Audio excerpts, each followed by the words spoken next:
Bonjour à toutes et bonjour à tous, bienvenue dans le podcast InShape to Grow, le podcast qui a pour mission d'inspirer les entrepreneurs, les indépendants, les coachs à mettre leur santé en priorité. Alors pour ce nouvel épisode, une nouvelle synchronicité, elle s'additionne mais ne se ressemble pas. En effet, il y a quelques jours, j'avais à nouveau un désistement. Et hier, sur les réseaux, je tombe sur le live de Mélissa et Nicolas de Communication Futée. Il faut savoir que je suis Communication Futée maintenant depuis un peu plus d'un an, depuis février 2021. Ils sont mes deux coachs en communication, en tout cas. J'ai acheté leur formation Système ouvre ta boîte pour avoir une communication impactante. J'ai fait les premières leçons et malheureusement les aléas de la vie ont fait que je n'ai pas encore terminé, je ne suis pas encore allé au bout de cette formation. Alors quand hier j'ai vu le live de Mélissa annonçant une nouvelle extrêmement poignante sur un diagnostic santé peu réjouissant, mais quand j'ai vu l'énergie avec laquelle elle expliquait, elle se livrait en toute vulnérabilité, eh bien je me suis dit, là je dois absolument contacter Mélissa et lui permettre eh bien, d'avoir un message impactant par rapport à l'importance de la santé pour l'entrepreneur. J'espère que comme moi, vous serez inspiré par ce témoignage. Vous allez découvrir sa carrière, vous allez découvrir sa passion, son pourquoi elle met autant d'énergie dans le développement d'une communication impactante pour ses clients et vous allez voir comment surtout elle réagit, elle rebondit aux événements professionnels il y a 2 ans et personnels aujourd'hui. Je vais vous souhaiter une excellente écoute et vous donner déjà rendez-vous dès la semaine prochaine pour un nouvel épisode. Prenez soin de vous. Eh bien, bonjour Mélissa, comment vas-tu aujourd'hui? Je vais très bien aujourd'hui, David. C'est une bonne semaine pour moi. C'est une bonne semaine. Eh bien, écoute, je suis très très heureux de t'avoir dans ce podcast parce que ce que j'ai vu dans ton live avec Nicolas hier m'a vraiment touché, m'a vraiment impacté.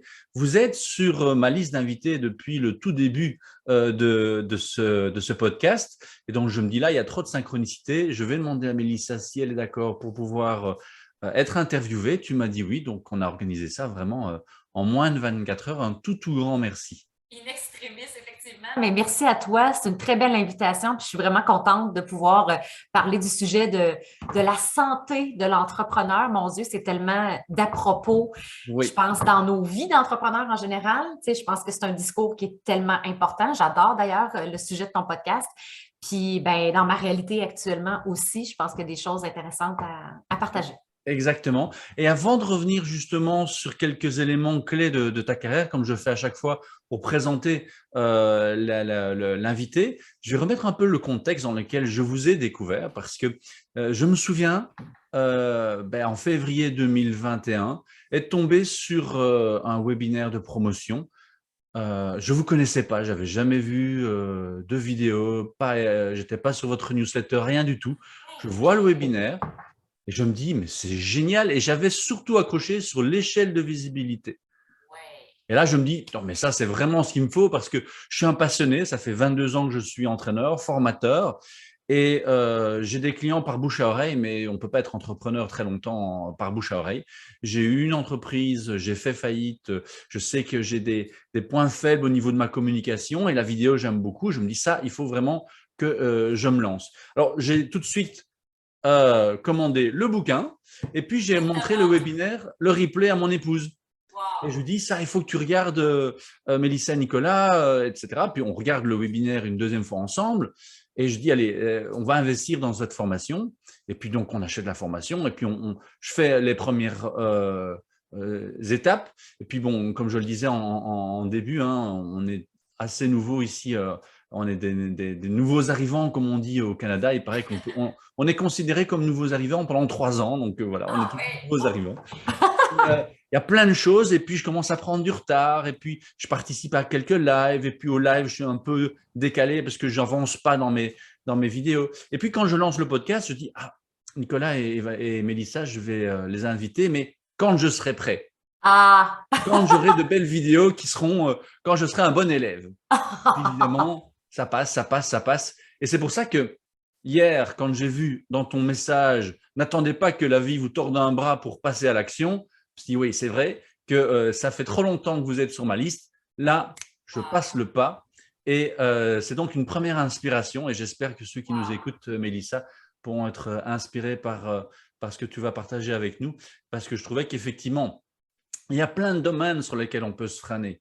Effectivement, on va parler de la santé aujourd'hui, Ouais. mais on va reparler d'ailleurs de ce que vous avez fait dans votre entreprise il y a 2 ans. Et donc, c'est vrai que passer à l'action, c'est quand même vraiment important. Donc, voilà. Wow! Et Hey, je... c'est fun de cette espèce de petit résumé justement sur comment tu nous as rencontrés. Puis, Ouais. tu sais, ce que tu as exprimé sur le fait de prendre du retard dans une formation, etc., on le fait tous et c'est normal. La vie nous happe, hein, à un moment donné. Puis après ça, ben, c'est de définir nos priorités, puis c'est sur quoi on a envie de travailler, puis à quel moment on a envie d'y travailler. Mais je suis contente que tu n'aies pas attendu plus longtemps pour nous recontacter, parce que je suis vraiment contente de cet échange-là qu'on a ensemble Oui, aujourd'hui, tout David. à fait. Et je me suis dit ce matin en préparant cette interview, parce que j'aime bien les préparer quand même, c'est que, eh bien, je vais donc me replonger dans la formation. Et quand je l'aurai terminé, je vais interviewer alors Nicolas. Comme ça, hop, Yes! je ferai le tour. Yes! C'est bon ça. Bon C'est plan. bon? Bon Voilà. plan. Ouais, c'est bon ça. Alors, avant de passer justement sur tes routines santé, hein, Oui. qui sont le centre de ce podcast, me permets-tu de revenir un petit peu sur des étapes, des moments clés de ta carrière? Bien sûr.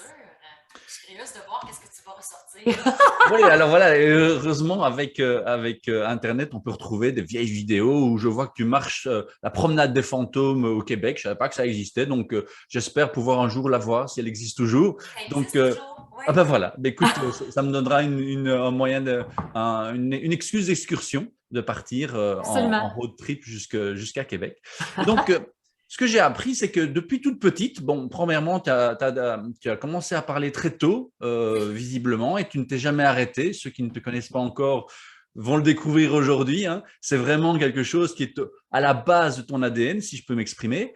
Et puis, Absolument. j'imagine qu'en tant qu'adolescente, tu ne t'es pas arrêté et tu es arrivé à l'université pour faire des études de droit. Et ce que j'ai appris, c'est que tu étais directrice du programme Force Avenir, Oui. qui était de reconnaître, honorer et promouvoir l'engagement étudiant. On me suis dit, Oui. ah, ça correspond bien effectivement à Mélissa que je découvre en ligne. Et puis, pendant ce temps-là, tu es aussi la co-directrice ou co-fondatrice du théâtre à côté, qui se veut d'explorer le répertoire théâtral pour trouver des trésors cachés.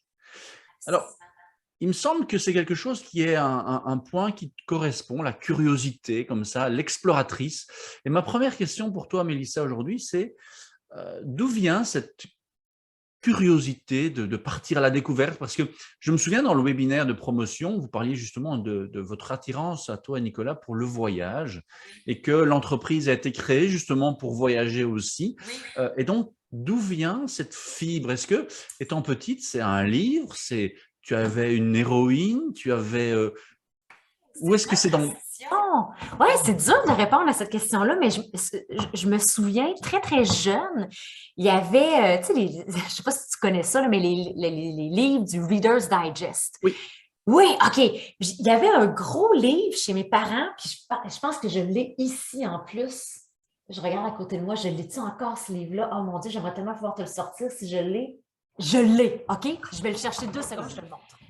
Je l'ai, hey, tu me fais sortir des vieilles affaires, je l'ai gardé parce que je ne pouvais juste pas m'en défaire. Le grand livre du monde, Oui, oui, la oui. sélection du Reader's Digest. Puis là-dedans, c'est plein de photos, de volcans, de paysages extraordinaires, de villes, de pays. Écoute, j'étais fascinée par ce livre-là et je pense que ça m'a donné envie de découvrir le monde, tout simplement. Puis je pense qu'il y a une des images là-dedans, je me souviens aussi, il y avait eu une espèce de tremblement de terre important à quelque part, puis il y a des photos de ce tremblement de terre-là avec des voitures qui étaient comme enfoncées dans les rues, puis moi, ça me fascinait, je trouvais ça tellement… extraordinaire, dans le sens où pas que c'est quelque chose de positif, mais que ça me fascinait Ouais, énormément. c'est ça. Fait que je pense que très jeune, par ce livre-là ou ces livres-là, ça m'a amené à vouloir découvrir le monde, à vouloir voir ce qui se passe à l'extérieur de chez moi, tu sais. Puis très jeune, c'est ça, je voulais voyager, bien sûr. Puis j'ai eu la chance, quand je suis arrivée au secondaire, il y avait un voyage organisé avec la France. Et c'est ça, dans le fond, c'était comme une espèce d'échange étudiant où là, on était jumelés avec une école à Clermont-Ferrand, C'est ça. en Auvergne. Et eux sont venus chez nous pendant 2 semaines et nous sommes allés en France pendant 2 semaines aussi. Puis pour moi, ça a scellé, je pense, à ce moment-là, mon désir de voyager. Ça venait confirmer ça m'attirait, là, ça n'avait pas de bon sens comment ça m'attirait. Puis, j'ai pas été déçue, au contraire.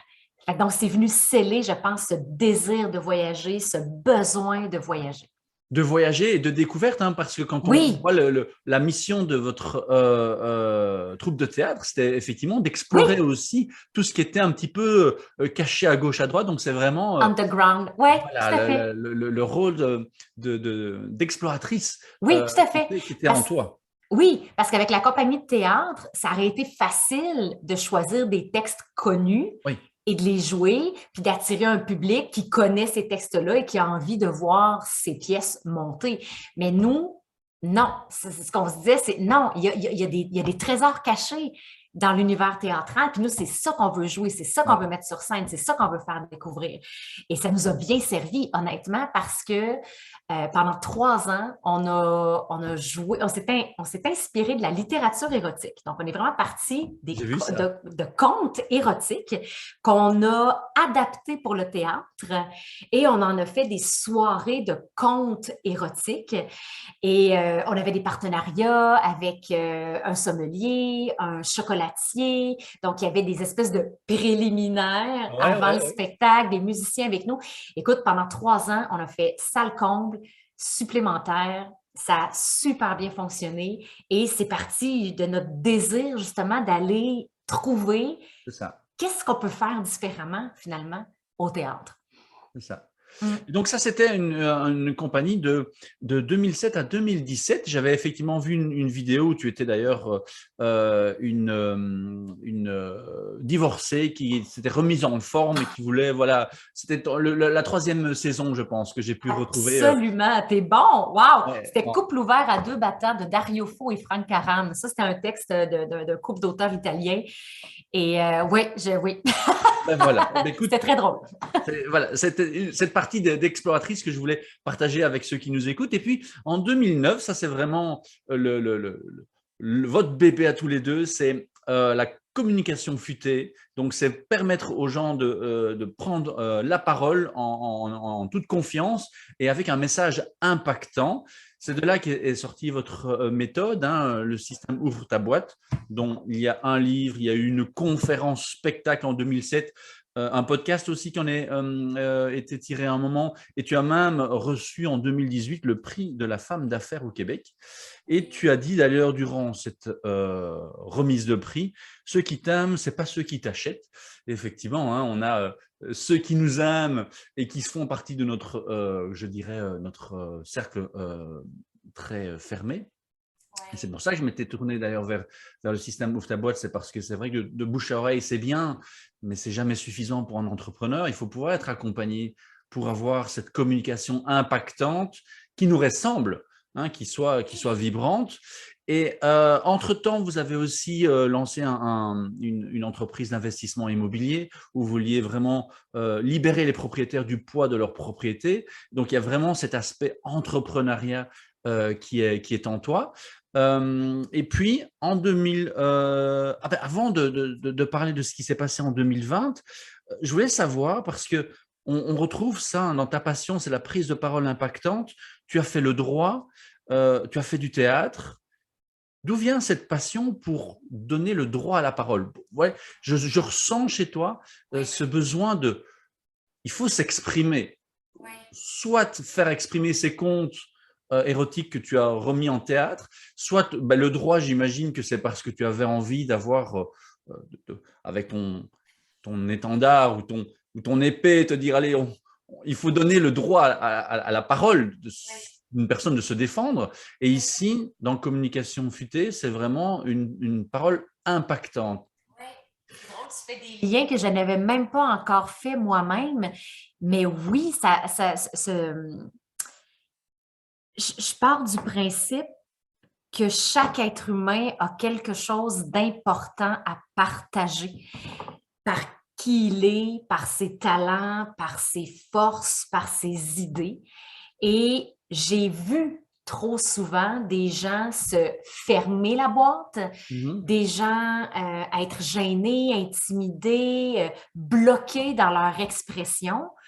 Mais c'est pas juste leur expression qui est bloquée, c'est tout qui ils sont, tu sais. Ça m'est arrivé souvent de parler avec des gens qui avaient des idées extraordinaires, des projets fantastiques, mais pas capables de les communiquer et donc incapables de mettre au monde leurs idées et leurs projets. Et ça, c'est quelque chose qui me préoccupe vraiment.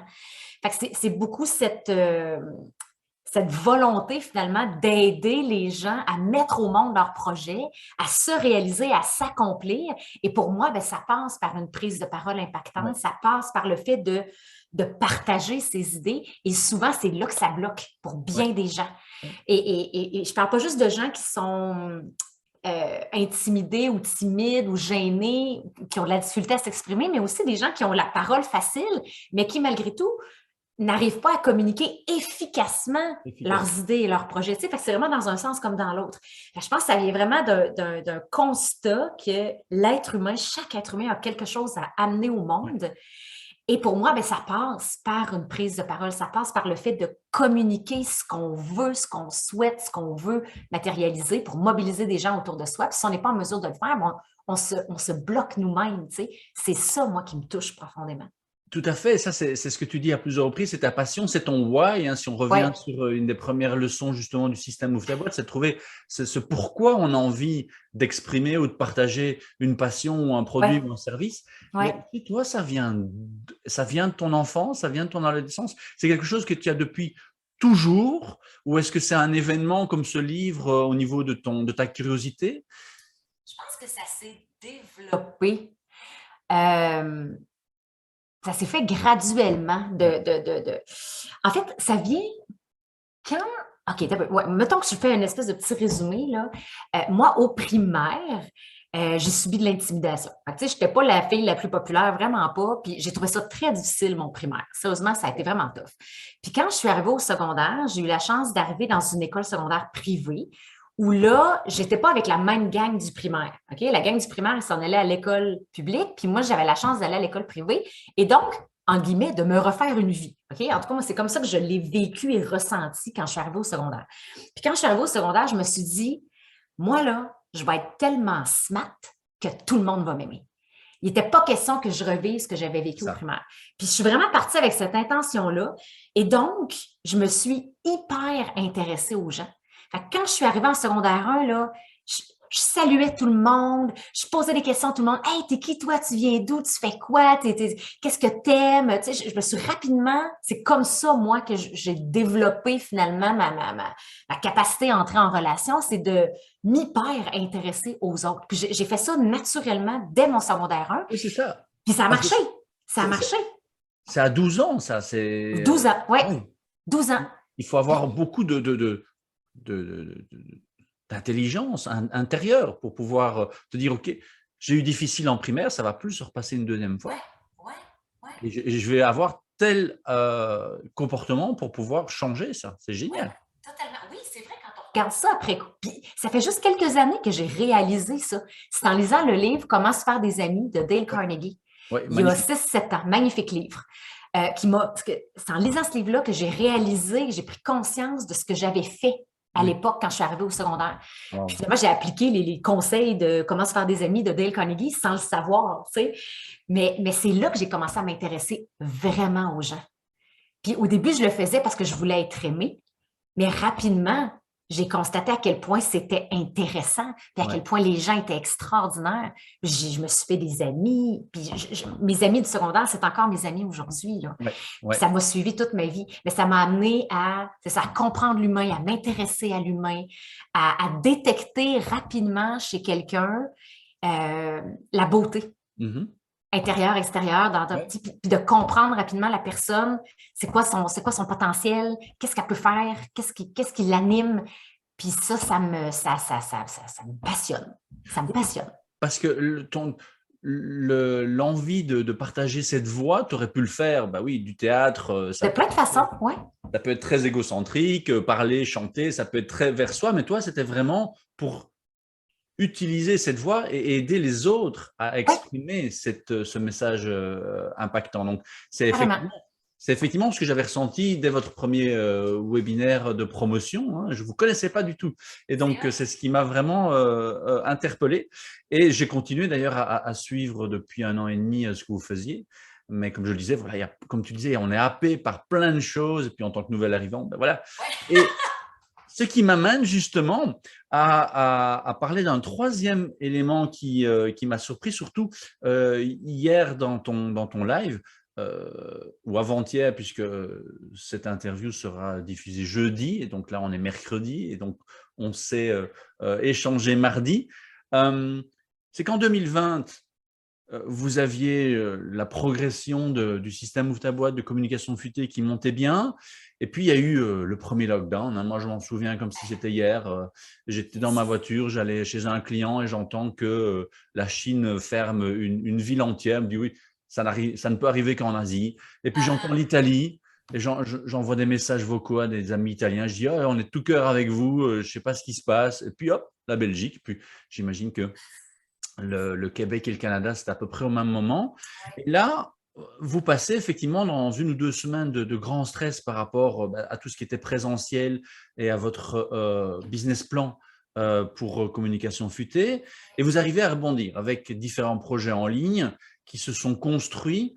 Et hier, dans le live, tu disais justement, lorsque tu as eu le diagnostic de ton cancer en février 2022, ben là, tu es passé par différentes phases. Mais aujourd'hui, enfin aujourd'hui ou hier, tu nous as expliqué tous les stratégies que vous avez mis entre-temps en place. Et je voudrais poser comme troisième question sur la rétrospective de ta carrière, c'est d'où vient cette capacité de rebondir? Est-ce que c'est quelque chose à nouveau dans ton ADN qui est en toi, puisqu'on l'a vu, à 12 ans, tu as rebondi. Oui, tu as Est-ce raison. Mais ouais, non, c'est quelque chose qui s'est développé.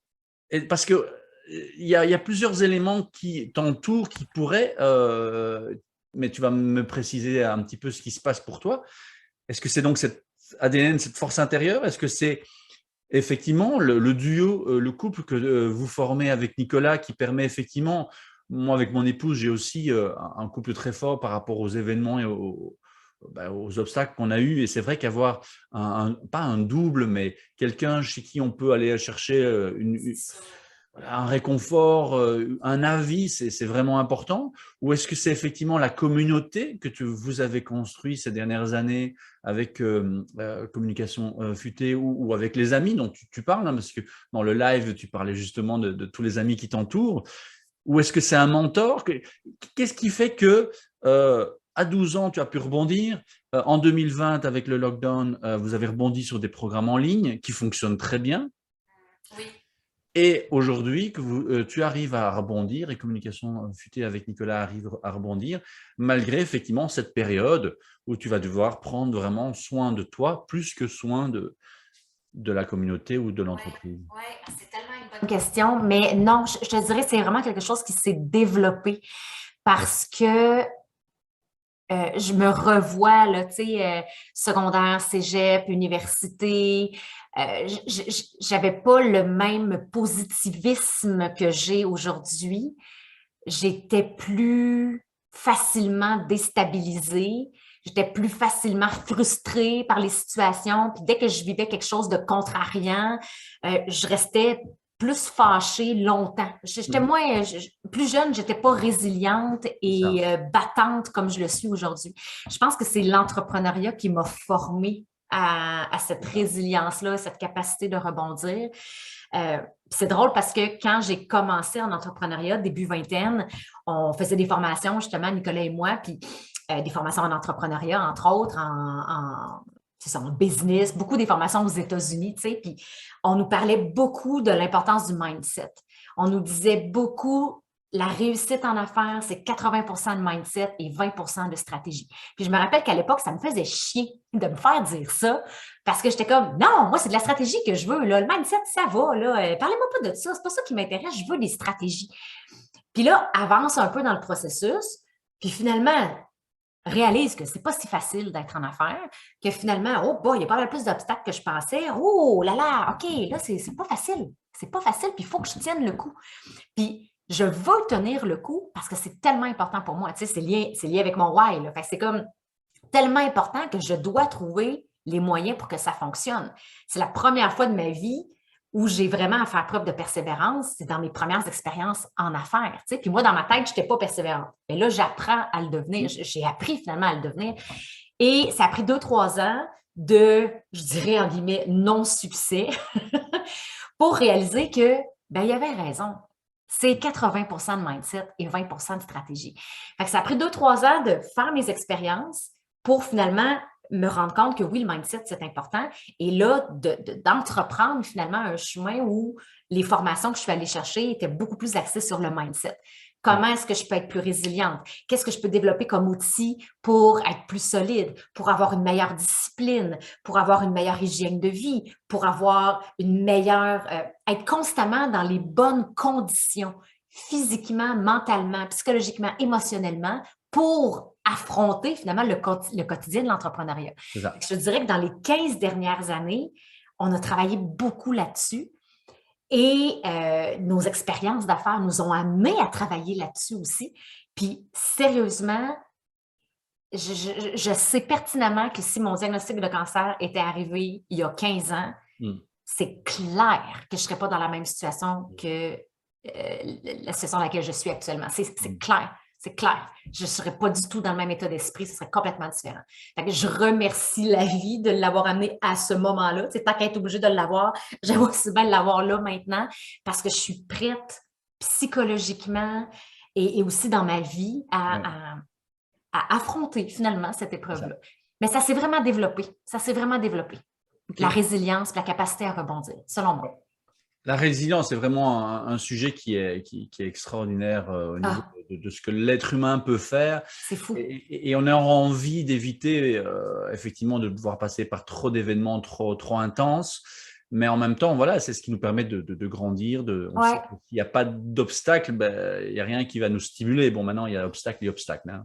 Ouais, on s'entend. Et donc, ce qui me permet de passer sur la deuxième partie, Mélissa, par rapport à cette interview. Parce que hier, dans le live, tu as dit justement, et tu viens de le dire aussi, hein, que ça t'a permis d'avoir plus de résilience et d'avoir plus de discipline. Et donc, hier, tu disais que tu avais déjà une bonne alimentation, une bonne routine physique. Et hier, tu partageais un petit peu avec nous, avec beaucoup de vulnérabilité et d'humilité, que quand tu avais bien évidemment reçu le diagnostic, tu as eu beaucoup de colère que tu as pu exprimer, et puis tu te dis, bah, c'est pas grave, de toute façon, je vais pas m'arrêter là, je vais continuer à bosser comme avant. Et puis on t'a gentiment dit, écoute, c'est pas comme ça que ça va se passer pendant un an, ça va être un peu difficile au niveau de ton énergie. Donc là, j'aime bien cette expression parce qu'on l'utilise pas beaucoup, tu as totalement capoté sur cet aspect énergie, parce qu'on le voit, hein, tu as beaucoup d'énergie, et c'est vrai que c'est compliqué, les chimios, les traitements, ça prend beaucoup d'énergie. Et puis du coup, vous êtes mis justement, c'est pour ça que je parlais de cette résilience et de ce rebond, un plan de contingence sur 8 semaines pour pouvoir déléguer. Et tu t'es rendu compte que finalement, tu n'étais pas si nécessaire que ça. C'est parfait. C'est parfait. Exactement. Et donc, je voulais savoir un petit peu, jusqu'à février, quels étaient en tant qu'entrepreneur, parce que je me souviens dans le webinaire de présentation que j'avais suivi en février il y a 1 an et demi, un peu moins d'1 an et demi, vous êtes passé près de l'épuisement professionnel parce que vous avez voulu communiquer sur tous les canaux et qu'effectivement, des conférences, des podcasts, des vidéos, finalement, ça épuise. Il y a beaucoup d'entrepreneurs qui s'épuisent. Et c'est d'ailleurs le but de ce podcast, c'est d'inspirer les entrepreneurs à mettre leur santé en priorité. Toi, tu l'avais mis, tu disais il y a un instant, c'est déjà une priorité depuis plusieurs années. Alors, est-ce que tu peux nous dire ce que tu faisais avant, et puis on va voir un petit peu ce que tu vas éventuellement mettre en place aujourd'hui pour t'adapter et trouver un meilleur équilibre? Oui. Puis, tu sais, je ne suis pas parfaite. OK, ça, c'est vraiment important, là. J'ai mis en place des routines et il m'est arrivé de les perdre, ces routines-là, et de les regagner. Puis, tu sais, je considère que c'est un chemin sur lequel je suis en constante amélioration. Voilà, parce que je ne veux vraiment pas prétendre que tout est parfait, loin de là. J'ai mes faiblesses aussi et je retombe parfois, mais je pense que je me relève de plus en plus vite, dans le sens que lorsque je perds mes routines, je réalise plus rapidement que je les ai perdues et que ça me manque. Fait que je suis capable plus rapidement d'y revenir, contrairement à, mettons, il y a 10 ans. Donc, essentiellement, mes routines... Oui, vas-y, excuse. Tu as des curseurs pour te rendre compte que cette routine-là, elle me faisait du bien, je ne la fais plus. Est-ce que tu as un moyen d'auto-évaluer en disant ou là, je capote sur tel et tel domaine et donc là, il faut que je revienne à mes routines? Par exemple, si j'ai vraiment de la difficulté à m'endormir le soir, ça me prend plus de temps à m'endormir le soir, c'est comme, OK, là, c'est un signe qu'il y a quelque chose de débalancé quelque part. Ben, c'est beaucoup ça. C'est beaucoup ça. Oui, c'est très bien. C'est beaucoup ça. Ou si à un moment donné, je suis impatiente. Parce que c'est pas quelque chose que je vis quotidiennement, l'impatience. Quand ça arrive, souvent c'est Nicolas, mon détecteur, il va dire, ouais, il me semble que ça fait une couple de jours là, que t'es comme t'es raide un peu, tu sais. Puis là, ben, on réalise qu'effectivement, oh mon Dieu, ben, ça donne que ça fait une couple de jours que je n'ai pas fait mes méditations, ça fait une couple de jours que je n'ai pas fait ma routine matinale, par exemple. Fait que c'est les deux principaux indicateurs, je dirais. Ouais. Et donc, tu médites? Oui. Oui, c'est ça. Oui. De plus en plus. De plus en plus.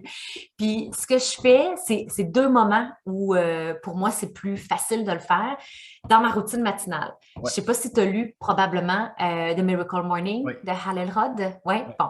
C'est donc inspiré de sa méthode à lui, ma routine à moi du matin, qui comprend une méditation guidée. Moi, j'utilise l'application Calm.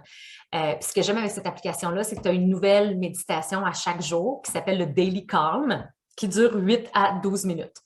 Pour moi, le timing est bon, je suis guidée, je ne suis pas encore vraiment capable de méditer par moi-même. Fait que le fait d'être guidée, ça m'aide énormément, puis ça me donne un cadre justement pour pouvoir le faire.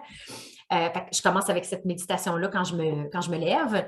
Et ensuite, je fais une routine de yoga qui dure 15 à 20 minutes. Puis dans ma routine de yoga, j'intègre à la fin des affirmations, des visualisations pour comment je veux être dans ma journée. Donc, qu'est-ce que je veux matérialiser, dans quel état d'esprit je veux être pour ma journée. Puis ça, quand je le fais pas, ça paraît. Ça finit par paraître. Ça paraît pas seulement la journée même, là.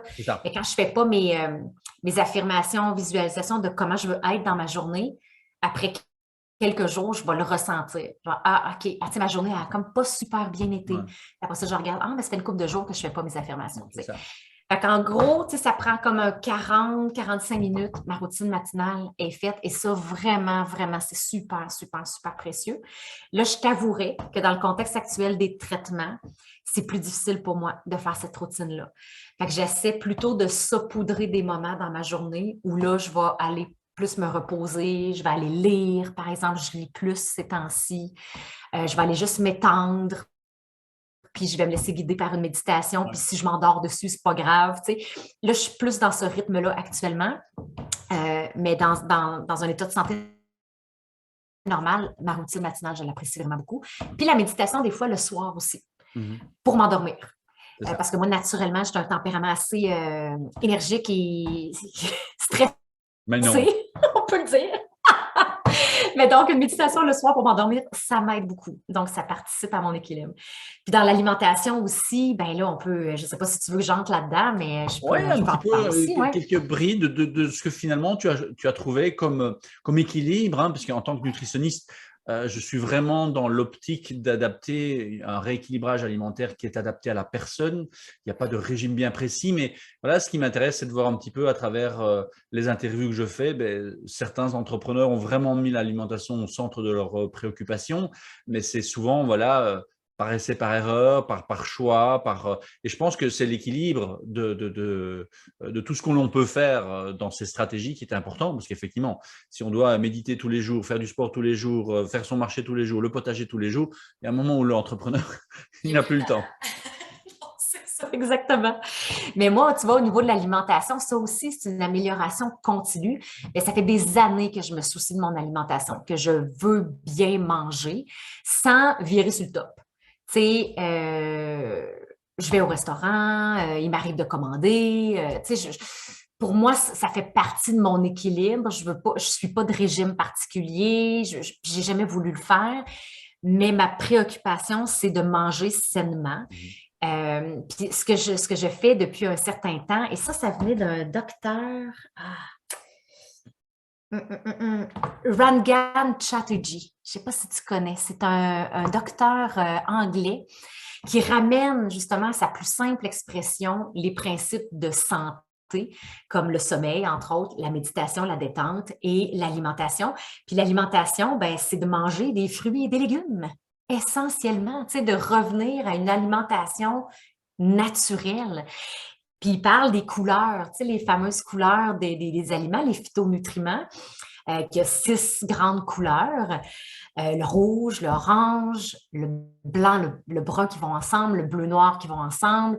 Qu'est-ce que j'oublie? Le jaune, le vert, et évidemment, voilà. Je ne sais pas si je les ai toutes nommées, mais j'ai un beau petit tableau, moi, sur mon frigo.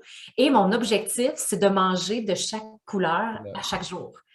Fait que ce que je fais, c'est ce qui est facilitant pour moi, c'est que je me fais toujours un smoothie le matin. Disons 4 à 5 matins sur 7. Les 2-3 autres matins, je me permets des toasts avec du gruau parce que j'adore ça. Mais sinon, 4 à 5 matins par semaine, c'est des smoothies. Puis j'essaie justement de mettre le plus de couleurs possible dans mon smoothie. Je mets des légumes et des fruits, mais surtout des légumes. Je mets un fruit en général ou 2 et des légumes principalement. Le midi, je mange une salade. Toujours une salade avec plein de légumes, puis je varie les protéines. Des fois, ça va être du poisson, des fois, ça va être des œufs, des fois, ça va être juste des noix. Ça, pour moi, c'est mon dîner de semaine. Et le soir, je mange pas mal ce que je veux. C'est-à-dire que je ne me mets pas vraiment de contraintes. Mais naturellement, parce que tu manges bien toute la journée, le soir, tu as encore envie de bien manger. Plus souvent qu'autrement, je vais avoir beaucoup de légumes dans mon assiette le soir aussi. Sauf que ça va arriver que je vais me commander une pizza, puis je vais en profiter pleinement, puis je ne me sentirai pas coupable parce que dans l'essentiel, 80% du temps, je mange très bien. Génial. Ça, c'est pour l'alimentation. Puis c'est sûr que l'alcool est un défi pour moi. Parce que tu vois, pendant la pandémie, justement, les 2 années de pandémie, on s'est mis à... C'est comme si on était un peu tout le temps sur le party. Je me sens en guillemets, mais comme on ne sortait plus, ben, on restait à la maison. Fait que c'est devenu comme une espèce de rituel, Nicolas puis moi, qu'on finissait notre journée de travail, qu'on s'ouvrait une bouteille de vin. Mais à tous les jours. Fait que, tu sais, dans les 2 années de pandémie, je ne te dis pas qu'on buvait une bouteille de vin à tous les jours, mais on buvait du vin ou quelque chose presque tous les jours pendant 2 ans. Et j'ai pris 10 livres pendant la pandémie, alors que moi, j'ai pesé le même poids toute ma vie. Ça fait 20 ans que je pèse 120 livres, puis là, j'étais rendue à 130. Là, c'est comme, OK, il y a quelque chose avec l'alcool, tu sais.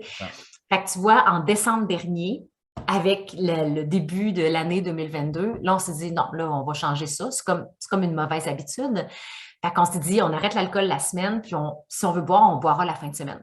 Puis je pensais que ce serait difficile, puis j'ai trouvé ça facile. Et là, bien évidemment, avec le diagnostic de cancer, les traitements, tout ça, ben là, si je bois un verre de vin par semaine, c'est beau, là. J'ai même plus le goût de boire actuellement, tu sais. Mais en ce moment, c'est ça. Mais je pense que je ne retournerai pas à ce que j'ai vécu au niveau de l'alcool. Je n'ai pas senti que c'était positif pour moi. Puis là, je vis quelque chose de différent que j'apprécie davantage. Mais ça a été un enjeu. J'ai reperdu mes 10 livres en passant. Voilà. Bravo. Depuis décembre, c'est très bien ça. Voilà. Et du coup, au niveau sportif, c'est quelque chose qui a toujours fait partie de ta vie, étant petite, étant ado, tu faisais toujours du sport? Non, je te dirais enfant, adolescente, pas du tout. Pas du tout. Et je me définissais comme quelqu'un de pas sportif.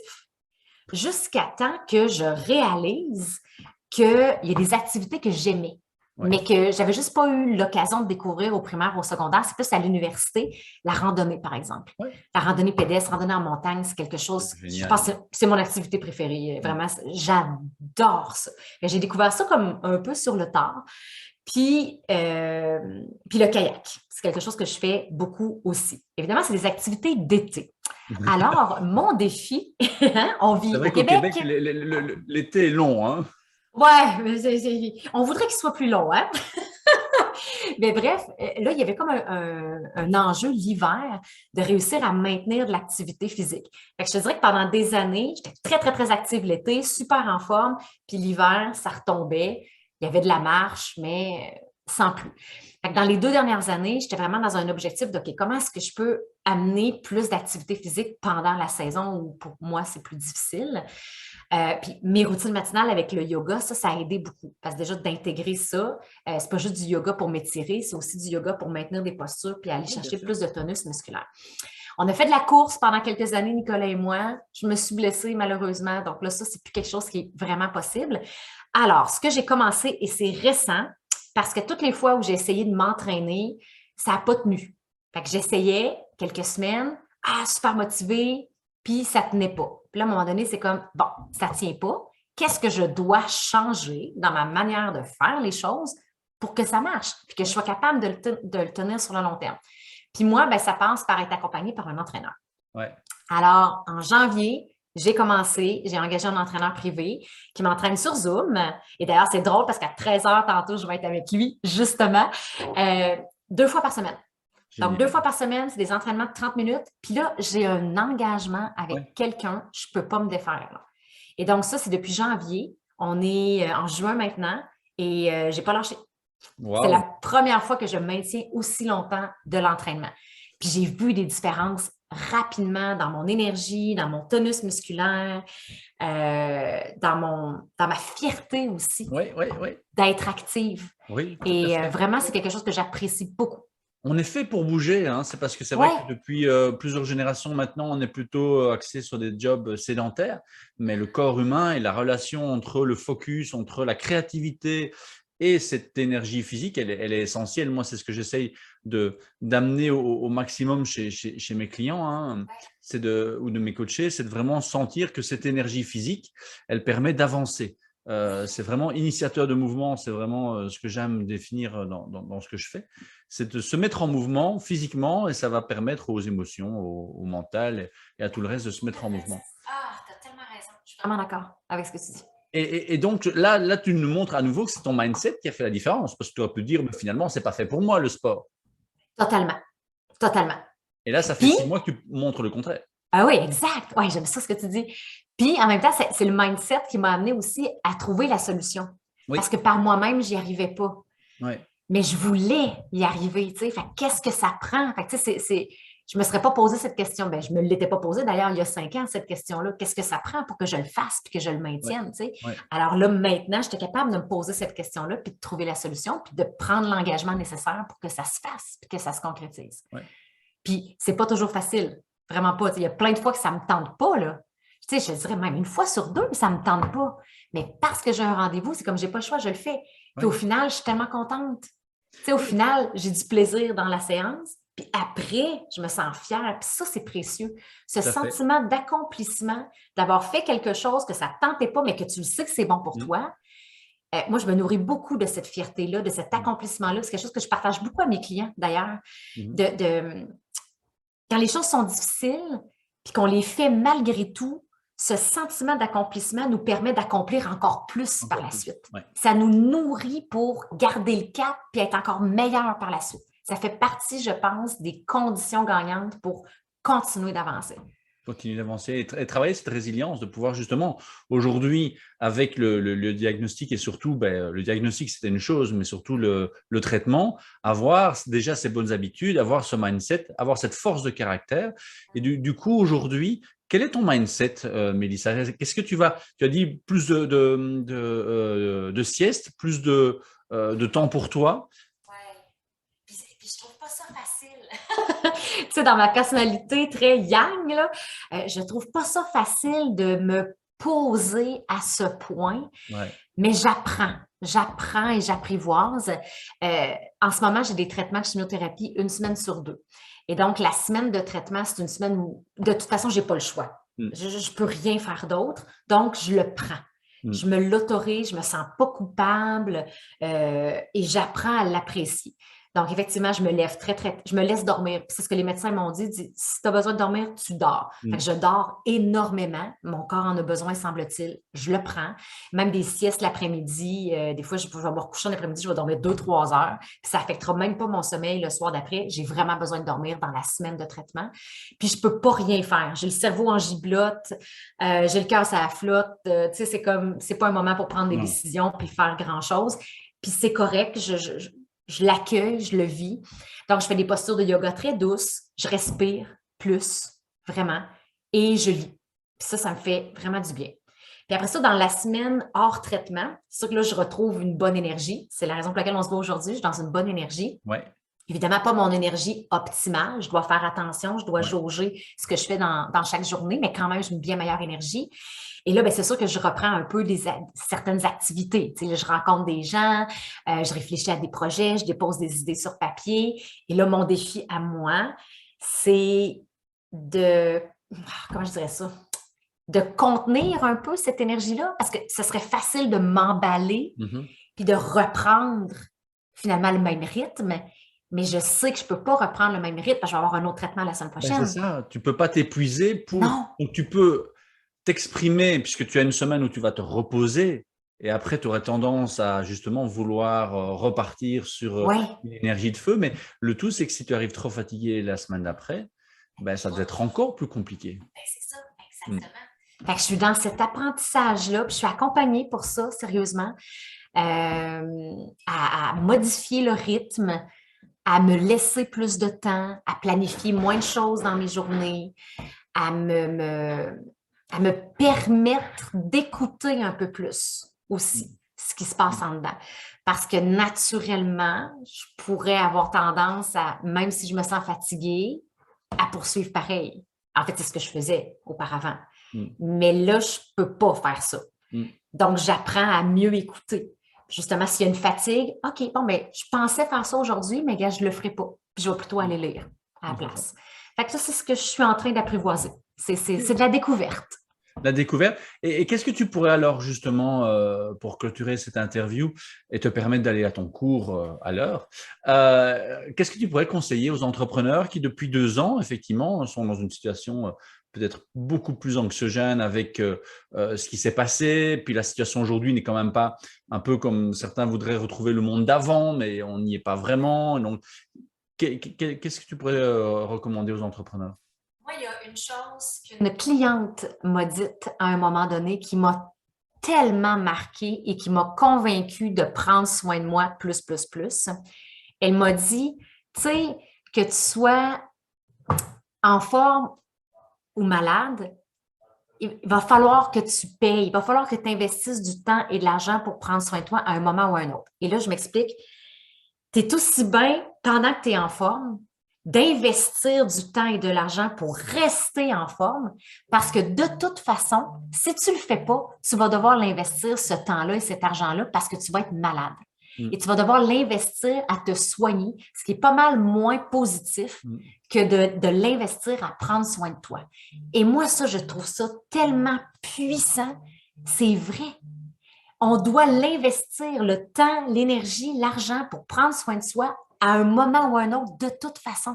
Donc, aussi bien le faire maintenant, alors qu'on est en forme, pour préserver cette santé-là. Je trouve ça tellement porteur et plus encore maintenant que je suis dans cette situation-là où là, je vois des gens, moi j'habite à côté des plaines d'Abraham à Québec, je vois des gens courir ces plaines, puis je suis un peu jalouse, parce que je suis comme, en ce moment, moi je peux pas faire ça, tu sais, même de la randonnée, pour moi c'est difficile en ce moment à cause des traitements, puis je suis comme, wow, c'est un privilège de pouvoir s'entraîner, bouger, prendre soin de soi, alors faisons-le maintenant.